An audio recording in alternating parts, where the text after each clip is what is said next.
দেখেন আমি কত সুন্দর একটা নদীতে আছি, কত সুন্দর নদীটা দেখেন।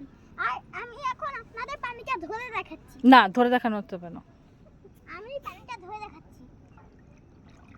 আর দেখেন পানিগুলো কত নরম, দেখলেই নামতে ইচ্ছে করে।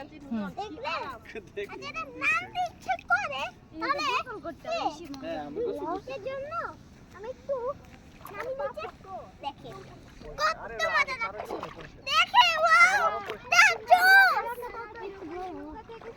আর দেখেন আমার অ্যাসিস্ট্যান্ট কিভাবে বসে আছে, দেখেছেন অ্যাসিস্ট্যান্ট কিভাবে বসে আছে। আর দেখেন ওয়াও কত সুন্দর সানলাইট। আর দেখেন আমার তো দেখলেই ভালো লাগছে। দেখেন কত সুন্দর জায়গা। আর এটা কিন্তু দুর্গাপুরে। আপনারা যদি দুর্গাপুরে আসেন যতবার বলছি সব জায়গাতে যাবেন, বুঝলেন। আর ওইদিকে দেখেন কত সুন্দর জায়গা, আপনারা একবার দেখেন, জোস পুরা জোস। আর আজকের ভিডিওটি আপনাদের যদি ভালো লাগে প্লিজ একটু লাইক করবেন আর সাবস্ক্রাইব করবেন। আমাদের পাশে থাকবেন। টাটা।